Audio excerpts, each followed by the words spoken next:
O gato lê. Sherlock Holmes, um estudo em vermelho, de Arthur Conan Doyle. Parte 2. A Terra dos Santos. Capítulo 5. Os Anjos Vingadores.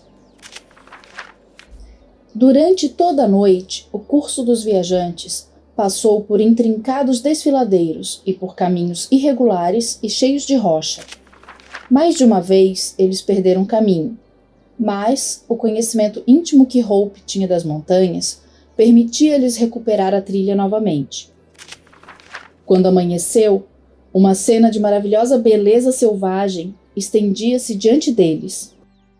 Em todas as direções, os grandes picos nevados os cercavam, espiando o horizonte distante por sobre os ombros uns dos outros. Tão íngremes eram os bancos rochosos de cada lado que o lariço e o pinheiro pareciam suspensos sobre suas cabeças, só necessitando de uma rajada de vento para serem arremessados sobre os fugitivos. Se bem que o medo também não era uma ilusão por completo, pois o vale estéril era densamente coberto de árvores e pedras que haviam caído de forma semelhante. Durante sua passagem ali, uma grande rocha desceu trovejando, com um ruído rouco que despertou os ecos nos desfiladeiros silenciosos e assustou os cavalos cansados, que partiram para um galope. À medida que o sol se levantava, aos poucos, acima do horizonte oriental, os picos das grandes montanhas iluminavam-se um após o outro, como lanternas em um festival, até que todos ficassem rosados e brilhantes. O espetáculo magnífico alegrou o coração dos 3 fugitivos e lhes renovou as energias. Quando encontraram um riacho selvagem que varria a ravina, pararam e deram de beber aos cavalos, enquanto compartilhavam um desjejum apressado. Lucy e o pai teriam de bom grado descansado mais tempo, mas Jefferson Hope foi inexorável. A essa altura, eles já devem estar seguindo o nosso rastro. Tudo depende da nossa velocidade. Uma vez seguros em Carson, poderemos descansar para o resto de nossas vidas. Ao longo de todo aquele dia, eles lutaram para atravessar os desfiladeiros, e ao fim do dia, calcularam que estavam a quase 50 quilômetros à frente dos inimigos. À noite, escolheram a base de um penhasco saliente, onde as rochas ofereciam alguma proteção contra o frio. Amontoaram-se uns nos outros para se aquecer, e assim desfrutaram de algumas horas de sono. Antes do amanhecer, no entanto, já estavam de pé e seguindo o caminho mais uma vez. Não tinham visto nenhum sinal de quaisquer perseguidores, e Jefferson Hope começou a pensar que já estavam razoavelmente longe do alcance da terrível organização em cuja inimizade tinham incorrido. Mal ele sabia a que distância aquela mão ferrenha poderia chegar, ou quanto tempo demoraria para estar próxima e os esmagar. Por volta da metade do segundo dia de fuga, o escasso sortimento de provisões começou a se esgotar. Todavia, o fato não perturbou muito o caçador, pois havia caça nas montanhas, e ele frequentemente já dependera de seu rifle para atender às necessidades da vida. Depois de escolher um canto protegido, empilhou alguns ramos secos e fez uma fogueira abrasadora, com a qual seus companheiros poderiam se aquecer, pois estavam agora a quase 1.500 metros acima do nível do mar, e o ar era amargo e cortante. Depois de amarrar os cavalos e dizer adeus a Lucy, ele jogou a arma por cima do ombro e partiu em busca de qualquer coisa que a sorte lhe jogasse no caminho. Olhando para trás, viu o velho e a jovem agachados perto do fogo e os 3 animais imóveis ao fundo. Em seguida, as rochas intervenientes os esconderam de sua visão. Caminhou por alguns quilômetros, ravina após ravina, sem sucesso. Entretanto, pelas marcas na casca das árvores e por outras indicações, julgou que havia numerosos ursos nas proximidades. Finalmente, Depois de 2 ou 3 horas de busca infrutífera, estava pensando em voltar, desesperado, quando, ao lançar os olhos para o alto, viu algo que lhe disparou um arrepio de prazer no coração. Na borda de um pináculo saliente, 100 ou 120 metros acima, havia uma criatura um pouco assemelhada a um carneiro, mas armada com um par de chifres gigantes.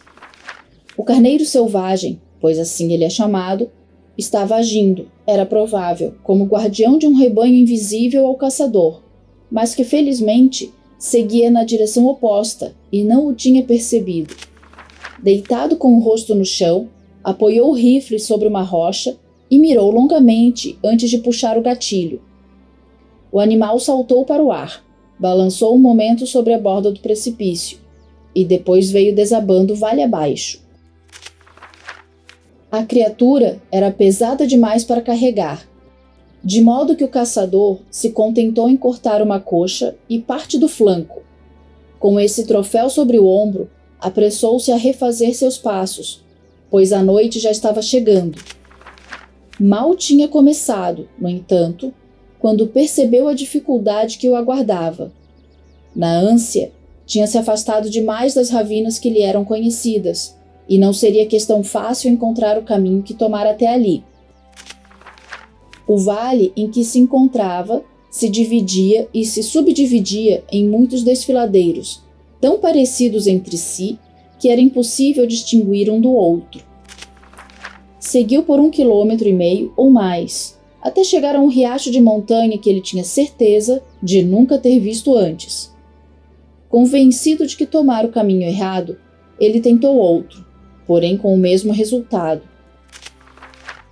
A noite chegava depressa, e estava quase escuro quando finalmente encontrou-se em um desfiladeiro que lhe era familiar. Mesmo assim, não foi fácil se manter na trilha correta, pois a lua ainda não tinha se erguido, e as falésias altas, de cada lado, tornavam a escuridão mais profunda. Sobrecarregado com seu fardo e cansado de seus esforços, ele seguiu com dificuldade, lembrando a seu coração que cada passo o levaria mais perto de Lucy, e que estava carregando consigo o suficiente para garantir-lhes comida pelo restante da jornada. Agora, chegara à boca do próprio desfiladeiro onde os havia deixado. Mesmo na escuridão, conseguia reconhecer o contorno das falésias que delimitavam o local. Eles deviam, refletiu, estarem aguardando-o ansiosamente, pois estivera ausente por quase 5 horas. No júbilo do seu coração, colocou as mãos à boca e fez o vale ecoar, o grito forte como um sinal de que ele estava chegando. Parou e aguardou ouvir resposta. Nada veio salvar seu brado, que repicou nas ravinas silenciosas e tristes, e foi levado de volta a seus ouvidos em incontáveis repetições. Mais uma vez ele gritou, ainda mais alto do que antes, e novamente, nem mesmo um sussurro veio dos amigos, que ele deixara tão pouco tempo atrás. Um terror vago e sem nome recaiu sobre ele, que se apressou em frente, desesperado, agitando, largando para trás a preciosa comida. Quando virou num canto, teve uma visão completa do local onde o fogo tinha sido aceso. Ainda havia uma pilha reluzente de cinzas de lenha, mas que não tinham, evidentemente, sido atiçadas desde a sua partida. O mesmo silêncio de morte ainda reinava sobre tudo. Com seus temores todos transformados em convicções, ele se apressou. Não havia nenhuma criatura viva perto dos restos do fogo.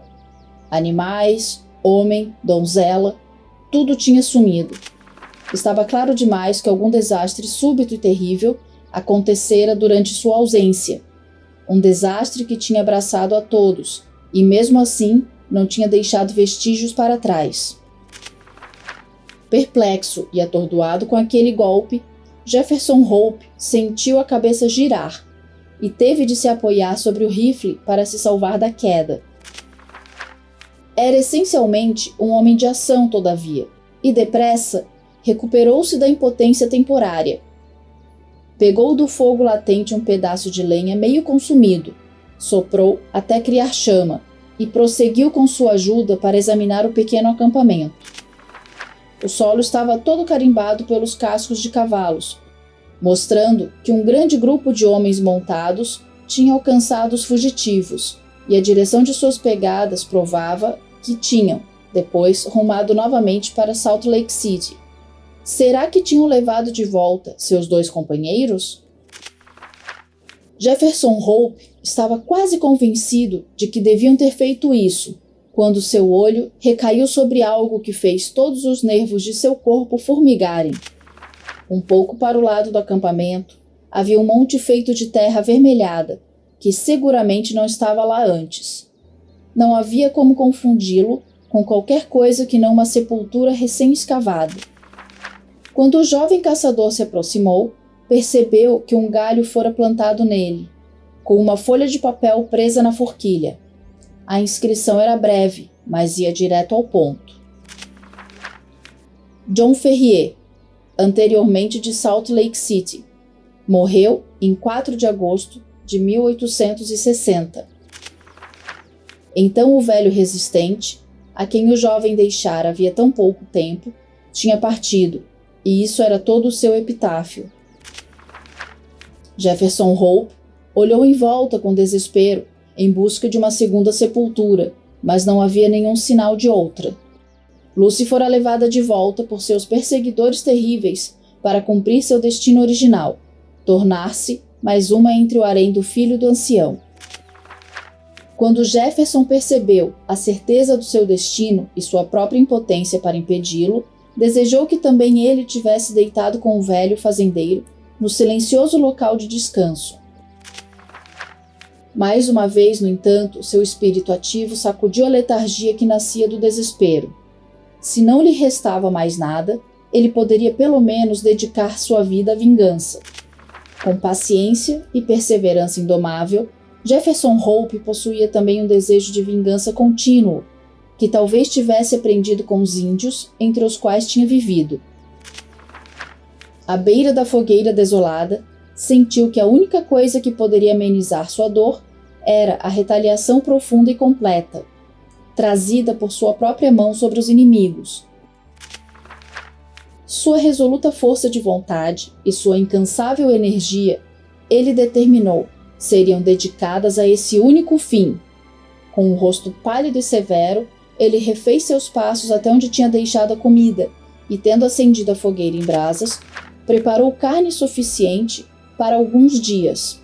Amarrou-a numa trouxa e, cansado como estava, pôs-se a caminhar de volta pelas montanhas até recuperar a trilha dos Anjos Vingadores. Durante 5 dias, ele andou penosamente, cansado e com os pés feridos, por entre os desfiladeiros que já tinha atravessado a cavalo. À noite, atirou-se no chão entre as pedras e se valeu de algumas horas de sono. Mas antes do amanhecer, já estava avançado em seu caminho. No 6º dia, chegou a Eagle Canyon, onde haviam começado a malfadada fuga. Dali, ele poderia ver o Lar dos Santos. Desgastado e esgotado, inclinou-se sobre o rifle e sacudiu a mão magra ferozmente para a espalhada cidade silenciosa lá abaixo. Quando olhou para ela, observou que havia bandeiras em algumas das ruas principais e outros sinais de festa. Ainda estava especulando sobre o que isso poderia significar quando ouviu o ruído de cascos e viu um homem montado a cavalo vindo em sua direção. Enquanto se aproximava, ele o reconheceu como um mormon chamado Cooper, a quem prestara serviços em momentos diversos. Ele, dessa forma, aproximou-se quando o cavaleiro o alcançou, com o objetivo de descobrir qual tinha sido o destino de Lucy Ferrier. "Sou Jefferson Hope, você se lembra de mim?" O mormon olhou com espanto indisfarçável. De fato, era difícil reconhecê-lo naquele estado esfarrapado de andarilho desarrumado, com o rosto pálido, medonho e ferozes olhos selvagens, como o astuto jovem caçador de outrora. Quando o homem, porém, mostrou-se satisfeito com a identificação do caçador, Sua surpresa mudou para consternação. "Você é louco de vir aqui!" exclamou. "Se eu for visto lhe falando, o preço é minha própria vida. Há um mandado contra você emitido pelos 4 santos por ajudar na fuga dos Ferrier." "Não os temo, muito menos o seu mandado", disse Hope sinceramente. "Você deve saber alguma coisa sobre esse assunto, Cooper. Imploro por tudo que lhe for mais importante, que responda a algumas perguntas." "Sempre fomos amigos. Pelo amor de Deus, não se recuse a me responder." "O quê?" perguntou o homem inquieto. "Seja rápido. Até as rochas têm ouvidos e as árvores têm olhos." "O que aconteceu com Lucy Ferrier?" "Ela se casou ontem com o jovem Drebber." "Aguente, homem, aguente. Não há mais vida sobrando em você." "Não se importe comigo", disse Hope fracamente. Estava branco até os lábios e tinha afundado sobre a pedra contra a qual se inclinara. "Casou-se, você diz." "Casou-se ontem. É para isso que servem aquelas bandeiras que são vistas no templo." O jovem Drebber e o jovem Stangerson trocaram algumas palavras a respeito de quem iria ficar com a moça. Ambos estavam no grupo que os seguiu, e Stangerson foi quem atirou no pai dela, o que pareceu lhe dar o melhor poder de reivindicação.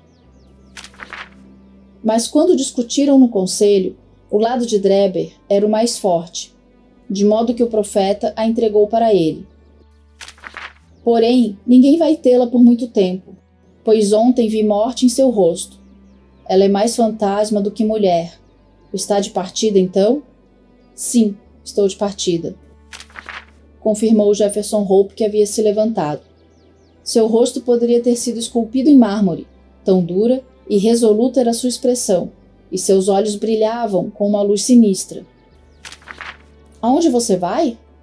"Não importa", ele respondeu, e jogando a arma por cima do ombro, afastou-se descendo pelo desfiladeiro, e assim adentrou o coração das montanhas onde rondavam os animais selvagens. Entre eles todos não havia nenhum tão feroz e tão perigoso quanto o próprio Hope. A previsão do Mormon cumpriu-se muito bem. Se foi a morte terrível do pai, ou os efeitos do casamento odioso ao qual ela fora forçada, a pobre Lucy nunca ergueu a cabeça de novo. Definhou e morreu dentro de 1 mês. O marido embrutecido, que havia se casado com ela principalmente por causa da propriedade de John Ferrier, não sofreu de nenhuma grande dor no falecimento, mas as outras esposas a lamentaram e fizeram vigília na noite antes do enterro, como é o costume mormon. Estavam agrupadas em volta do caixão, nas primeiras horas da manhã, quando, para seu medo e espanto indizíveis, a porta se abriu e um homem de aparência selvagem, castigado pelo tempo e em roupas esfarrapadas, entrou no recinto. Sem um olhar ou uma palavra para as mulheres encolhidas, ele caminhou até o corpo branco e silencioso que outrora continha a alma pura de Lucy Ferrier. Inclinando-se sobre ela, pressionou-lhe os lábios reverentemente sobre a testa fria e, em seguida, pegando-lhe a mão, tomou a aliança de casamento de seu dedo.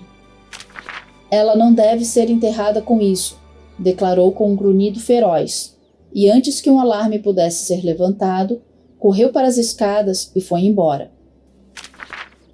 Tão estranho e tão breve foi o episódio que as observadoras poderiam ter achado difícil de acreditar ou de convencer outras pessoas, não fosse o fato inegável de que o aro de ouro, que a marcava como tendo sido uma noiva, desaparecera. Durante alguns meses, Jefferson Hope ficou nas montanhas, levando uma estranha vida selvagem e alimentando seu coração com o feroz desejo da vingança que o possuía. Lendas foram contadas na cidade sobre a estranha figura vista rondando os subúrbios e que assombrava os desfiladeiros das montanhas solitárias. Uma vez, uma bala zuniu através da janela de Stangerson e se achatou na parede a 1 passo dele. Em outra ocasião, quando Drebber passava debaixo de um penhasco, uma grande pedra caiu sobre ele, que só escapou de uma morte terrível atirando-se de cara no chão.